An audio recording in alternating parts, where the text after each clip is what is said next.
TV Comunitária do Rio de Janeiro, olá você que nos assiste, nosso núcleo Política e Cidadania, trazendo hoje aqui um companheiro que dispensa até certo ponto a apresentação, mas é bom relembrar. Ele é advogado do povo, é um lutador, que eu diria sobretudo valente e eloquente, que é um brilhante orador, André de Paula, a quem a gente já agradece por ter aceitado o nosso convite e vir aqui também nos trazer informes sobre muitos eventos. A gente pensa que não, mas ninguém está parado, né, André? Então, fala um pouquinho do nosso Congresso da FIST, do qual você é advogada. Frente Internacionalista dos Sem Teto, FIST. Nós vamos realizar o nosso congresso no Sindicato dos Petroleiros no dia 14 e 15 de dezembro. Que dias da semana, cara? Sábado e domingo. No dia 14, a abertura às 17 horas, 18 horas, com as entidades todas convidadas, centrais sindicais, movimentos sociais, enfim. Menos os partidos políticos que não estão convidados. No final, cada um trazendo algo de comer ou de beber, nós vamos fazer a nossa confraternização. Também será exibido o filme da FIST, que eu acho que vai receber um laurel, porque se trata de um cineasta laureado, que é Fernando Mamari, e que vai estar lançando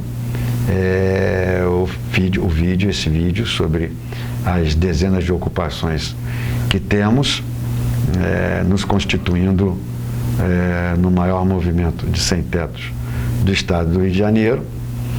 E cada um traz algo de comer ou de beber no final e nós fazemos a nossa confraternização. No domingo, de 9 até as 20 horas, aí sim também será exibido o vídeo do Caleb Baterista, Vivendo na Rua, que é um longa também premiado. E teremos as discussões, né, contra as remoções e despejos, evidentemente, que é o nosso carro-chefe, mas também como se posicionar diante do fascismo que estamos atravessando, né? O fascismo, aliás, com características absolutamente entreguistas, né? É um fascismo que se identifica com os demais fascismos no que tange à eliminação, ao arbítrio, à truculência, mas tem uma diferenciação com os outros fascismos porque é um fascismo entreguista, né? Então, nós temos que discutir como nos posicionar contra este fascismo, representado no município pelo prefeito Crivella, né, que faz parte da base de sustentação desse governo, uma vez que seu líder maior, Bispo Edir Macedo, é um dos que financiam, dos que apoiam e dos que recebem apoio das multinacionais da fé, mas também base de sustentação do governo Bolsonaro. O governador da cidade, Al Schwitzel, na verdade um exterminador, um cara truculento que até tem brigas por poder apenas com o governo Bolsonaro, e o próprio governo Bolsonaro, que enfim, esse fascismo que declarei aqui de genocida, mas entreguista. Então temos que nos posicionar contra isso, porque a soberania nossa já foi para o espaço, restam poucas estatais para serem destroçadas. A resposta do movimento social e do movimento sindical é muito débil, é muito fraca, né? Os países ao redor nosso estão em convulsão e aqui a faca está sendo brandidas sem apelação, quer dizer, as pessoas, as reformas estão vindo, trabalhista já aconteceu, da Previdência que vai nos tornar escravos novamente vai acontecer, as estatais estão sendo vendidas, o leilão do petróleo continua, enfim, uma política de devastação e, além disso, ele, ao nos qualificar de terroristas, os sem-teto de terroristas, assim como os indígenas e os quilombolas também, na verdade está insuflando para que os juízes concedam reintegrações de posse e venham a tirar os moradores de suas casas, né? E agora parece que ele quer estreitar, que ele quer acelerar esse processo, né? Suprimindo determinadas instâncias de debate para que simplesmente a força policial atue, a força federal, enfim, os organismos de repressão atuem sem precisar o devido processo legal e o direito ao contraditório. Quando, na verdade, a Constituição protege tanto a propriedade quanto a posse, sendo que ela vai além, ela não protege a propriedade abandonada. E como a posse não é espiritual, a posse é material, ela protege a posse. E, na verdade, isso tem que ser levado em consideração, apesar de que os juízes são filhos da propriedade e tendem sempre para a propriedade, mesmo que seja abandonada, mas existe este ordenamento jurídico que protege os sem-teto, que na verdade são baseados nos grandes revolucionários primeiros, antes de Marx, de Engels, de Bakunin, qual seja São Tomás de Aquino, que diz que a terra é de quem nela vive e trabalha, e Santo Ambrósio, que diz que é da avareza que nasce o direito de propriedade. Então, quer seja pelo direito natural, quer seja pelo ordenamento jurídico pátrio, nós temos onde nos agarrar, porque até o animal tem direito à moradia. Mas, na verdade, o governo Bolsonaro quer suprimir esse direito de moradia, quer suprimir a demarcação das terras indígenas, quer remover os indígenas, os donos do nosso país, de suas terras, assim como os quilombolas, nos considerando a todos nós como criminosos, como terroristas, como ele falou. E o embate terá que ser duro, terá que ser organizativo e a gente ainda, não sei, o povo está, parece que adormecido, né, esperando ainda que venha acontecer. Está aí, o Guedes fez essas reformas todas no Chile e a miséria, a desgraça, o suicídio está campeando no Chile e a revolta é total. André de Paula, as ocupações se dão por parte de quem exatamente está aí desabrigado. Vocês têm um critério para definir, é aquele prédio ou aquele outro que vamos ocupar? Que, segundo você tem até uma máxima, se moradia é um direito, ocupação, né, é um dever, né? Então, é de prédio desocupado, é de prédio que está abandonado. E se o por que só quando vocês ocupam é que o juiz então vai lá, a tal justiça, entre aspas, quer então desocupar ou jogar ao desabrigo esses seus ocupantes? O ordenamento, a lei diz, a propriedade abandonada não pode merecer proteção social. Porém, porque não tem função social, né? Exatamente. E aí, porém, ela exige que sejam, para que tenha uma proteção completa, que seja prédio abandonado, ocupações antigas, com mais de um ano e um dia. Para você alcançar esse tempo todo, é preciso que você chegue no primeiro dia, né? Claro, você não nasce com um ano e um dia na ocupação. Mas existem casos de ocupações, inclusive antigas, de mais de um ano e um dia, comprovadamente antigas, que o juiz vem dizer que é nova. Por exemplo, a ocupação, lá, Casa Nem, dos LGBTs, que são filiadas à FIST, lá na Rua Dias da Rocha, em Copacabana, a ocupação já existia há um ano e um mês, um ano e 2 meses quase.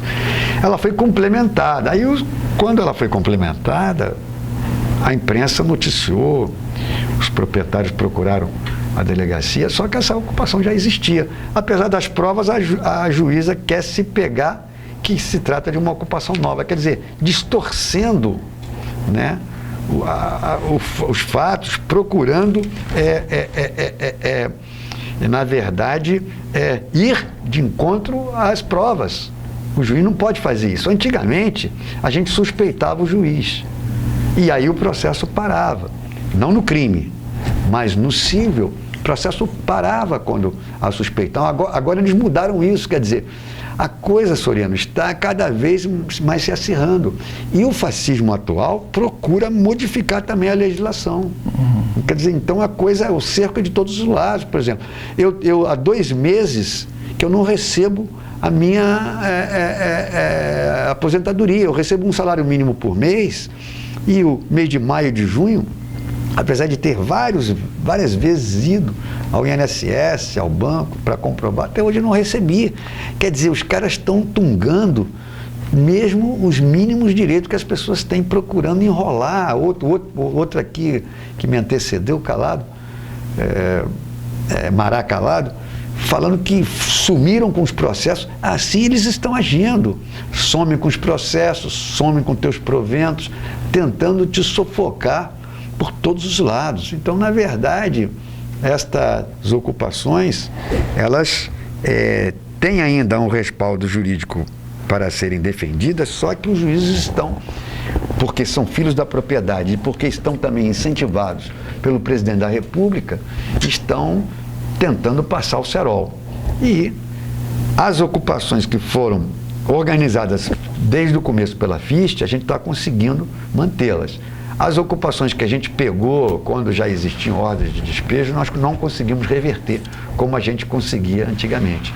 Então, de modo que esse é o quadro, e a gente tem que, junto com os movimentos sociais, preparar uma greve geral, porque não é possível. Eu estou vendo, por exemplo, a categoria petroleira tão combativa no passado, agora a Petrobras sendo esmagada. E o caixa da Petrobras foi entregue. Exatamente, e aí a FUP e a FNP aí parados, pouco fazendo, enfim, há um retrocesso monumental, quer dizer, os nossos vizinhos aí explodindo e a gente aqui de braços cruzados vendo a banda passar. Depois que o trabalho sujo for feito, eles tiram o Bolsonaro e aí entra o fascismo mais preparado com o general Mourão ou com outro militar, porque na verdade a coisa está terrível e o movimento social parece cooptado, calado e inerte. André, você tem uma grande preocupação com a parte de consciência, né? Ou seja, de conscientizar. Então toda vez que você trabalha enquanto advogado, inclusive, você procura dar um norte, assim, do porquê, né, é importante lutar, quais as bandeiras que você está sempre... Eu sei, viu? Você luta, você é um nacionalista do ponto de vista econômico, você é preocupado com a igualdade social, eu sei que você, inclusive, é um cristão, está sempre se frequentando, principalmente da ala progressista da Igreja Católica. Então, esse aspecto aí, você é um religioso, eu sei que você, inclusive, tem voto de pobreza, você tem uma origem, inclusive, de classe média bem aquinhoada, como eu também, mas faz uma opção, né, pelas lutas populares e movimentos sociais autênticos. Então, qual o MST, vocês também da FIST, procuram lembrar aquela população que vocês procuram amparar e lutar pelas suas demandas? Você faz questão de cada uma dessas ocupações, ocupação Marighella, outros nomes que você vai lembrar aqui de heróis ou de mártires, né, da nossa causa. Então fala um pouquinho, você daqui vai para uma missa, você falou que vai para uma missa da consciência negra, que praticamente para desagravar o que houve por parte de irmãos seus que eram mais retrógradas, não entenderam da importância de você também abordar o que é ser negro no Brasil, o que é ser índio, né? O que é ser oprimido. Fala um pouquinho desse aspecto aí, que você, como ninguém, já deu exemplo de sacrifício. Você foi preso lá em Marabá e de Conceição do Araguaia. Você, então, é talhado na luta. Na verdade, esses setores reacionários e fascistas que existem, e racistas que existem dentro da igreja, porque a igreja tem de tudo, como você sabe, né? A igreja teve movimentos armados, o IRA na Irlanda para libertar, o Exército de Libertação Nacional que ainda existe na Colômbia, que é formado por padres dirigentes religiosos da teologia da libertação. Então a igreja tem desde a extrema esquerda até a extrema direita. Mas só que institucionalmente agora, a igreja, quer dizer, não agora, começou com o Vaticano II, a despeito de, durante a história, sempre ter tido pessoas da igreja que defenderam os valores fundamentais, os direitos humanos, a dignidade humana. Do Concílio Vaticano para cá, depois com o interregno aí com João XXIII, com João Paulo II e com Bento XVI, a igreja está retomando a volta às origens. E agora o Papa Francisco está realmente tomando posições que vão de encontro aos interesses desses fascistas, que na verdade por trás disso aí está o dinheiro. Então ele está mexendo nos privilégios desses grupos. Mercenários. Né? Mercenários ligados ao Cardeal Burke, a igreja parte da igreja norte-americana, enfim, são vários setores, Opus Dei, Arautos do Evangelho, esse Centro Dom Bosco. Ele está mexendo. Inclusive os Arautos do Evangelho estão sob intervenção. Eles nem aceitaram, são arrogantes, não aceitamos. Para nós o Papa é Bento XVI, outros acham que o Papa é Pio XII, enfim. Esses setores se sentem, né, incomodados com a volta da igreja às origens, a volta ao Evangelho. O que aconteceu no dia da Consciência Negra, no dia 20 de novembro, dia de Zumbi dos Palmares, na igreja da Rua Benjamin Constant, a igreja Nossa Senhora, a igreja do Sagrado Coração, foi apenas uma volta, uma maneira de se redimir daquilo que foi uma nódoa na história da humanidade e que a igreja contribuiu muitas vezes com a escravidão. Então, adaptar o rito às músicas africanas, às danças, como Davi fez diante da Arca da Aliança, não é nada demais. O Papa, quando vai... Como foi Davi na Arca da Aliança? Ele dançou em frente da Arca da Aliança, de satisfação, enfim. Assim também, a igreja, quando o Papa vai na África, existem todas as celebrações com atabaques e tudo mais, normal. Ali foi, na verdade, a configuração de uma luta contra a escravidão, sem tocar na questão fundamental. Teve a liturgia da palavra, teve a distribuição da Eucaristia, que é a memória subversiva da morte e ressurreição de Jesus, enfim. O corpo da missa foi mantido intacto com as músicas e as expressões dos negros, porque era um dia que se comemorava um herói negro que lutou contra a escravidão e pela igualdade das pessoas. Então, este grupo tentou, de Centro Dom Bosco, tentou impedir o padre, em primeiro lugar, de celebrar. O padre era um capelão militar, para você ver, Padre Paulo. canonista, e disse, não, aqui não tem nenhuma violação do cânone, não, mas não pode haver dança dentro da missa e tal. Onde é que está isso, meu amigo? Tá. Tentaram impedir, não conseguiram. Depois começaram a rezar o terço em alta voz dentro da missa. O terço é uma manifestação de piedade, mas que está subordinada à Eucaristia. A Eucaristia é muito mais importante do que o terço. E aí eles tentaram, com esse terço, provocar confusão dentro da missa. E depois, na saída, começaram a xingar o pessoal. E aí meu irmão empurrou, enfim, teve uma altercação. E ali eles cometeram, esse Centro Dom Bosco, 2 crimes. Primeiro, o crime de racismo, porque se ali se combatia o racismo e eles eram contra o combate ao racismo, são racistas. Depois, violaram o direito sagrado de culto, a liberdade religiosa. Então nós vamos tocar isso para frente contra esses grupos. O cardeal do Rio ficou quieto, não se manifestou, né? Lamentavelmente, não se posicionou contra o padre, tanto é que há 15 anos essa missa acontece, mas também não o defendeu, ficando naquela posição de Pilatos e lavando as mãos, o que é muito ruim. Mas o comandante maior, que é o Papa Francisco, está conosco e nós estamos na barca deles e eles ficam loucos da vida, porque, na verdade, esses grupos são cismáticos.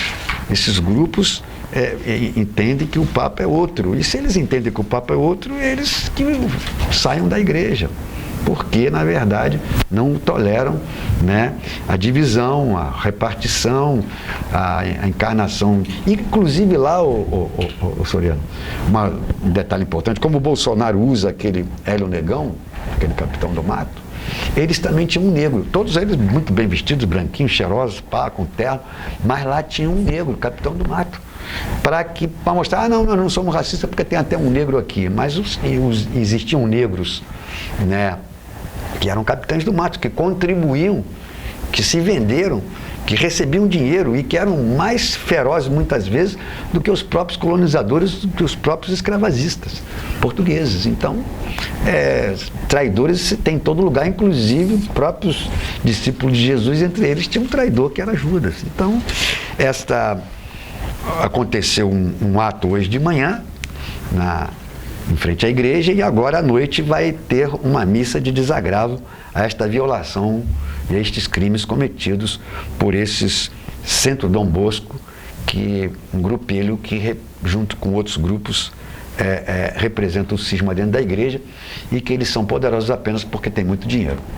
Então, André, eu sei que você vai também participar e é um dos que trabalham para a organização de um grande evento, porque vamos ter o Fórum Social Mundial, mas vamos ter uma prévia aqui, ou seja, o Fórum Social Mundial local, que realizar-se-á no Sindicato dos Petroleiros do Rio de Janeiro, também ali na Avenida Passos 34. Sempre o Sindicato dos Petroleiros, né? Pois todas as administrações, Então, você vai participar de uma mesa também, fala um pouquinho e convida também o nosso telespectador e telespectadora para comparecer.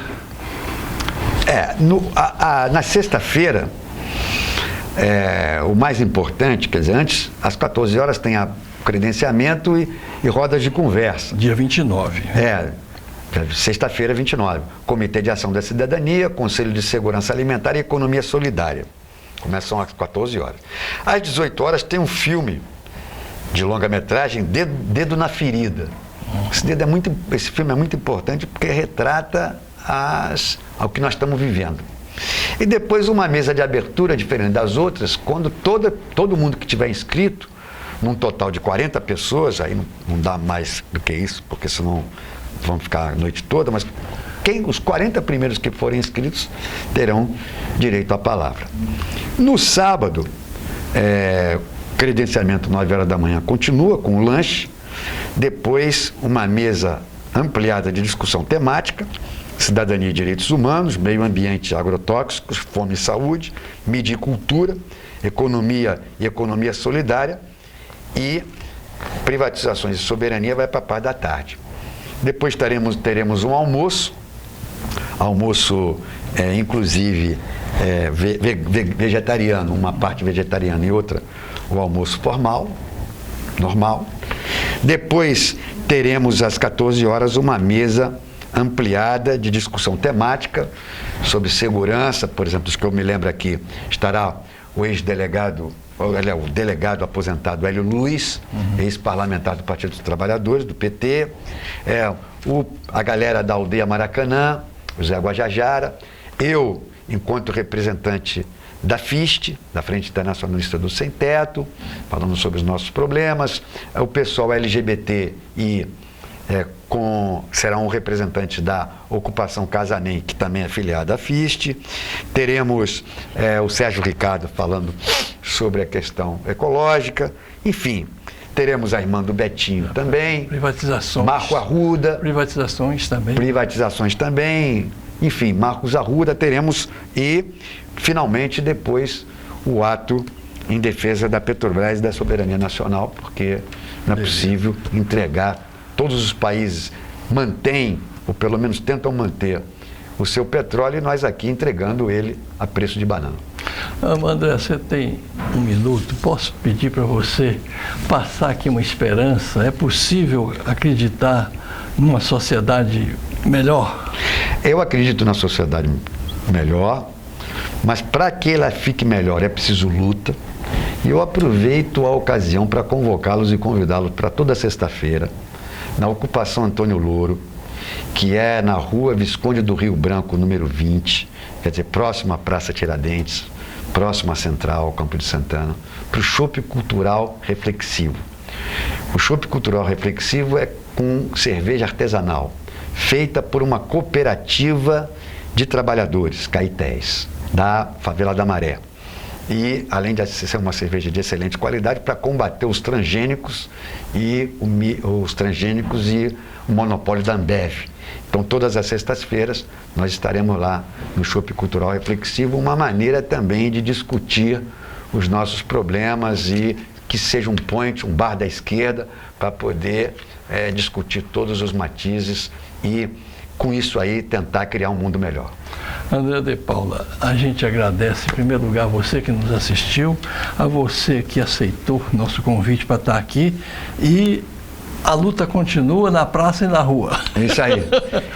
E ninguém vai soltar a mão. Vamos tentar derrubar o governo Bolsonaro, porque acho que tem que ser o fora Bolsonaro, fora todos eles, inclusive meu primo, que é, lamentavelmente, o presidente dos Correios, um cargo muito importante, né, o general Floriano Peixoto, ele que foi também, durante o governo Lula, interventor no Haiti, que foi a política do governo Lula foi correta, externa, a política externa, outras eu tenho questionamento, menos essa intervenção no Haiti, que eu acho que foi uma capitulação diante da força do imperialismo norte-americano. Tá aí o Advogado do Povo, TV Comunitária do Rio de Janeiro, nosso núcleo Política e Cidadania. E obrigado mais uma vez a você que assistiu Canal 6 da NET ou tvcomunitaria.rio.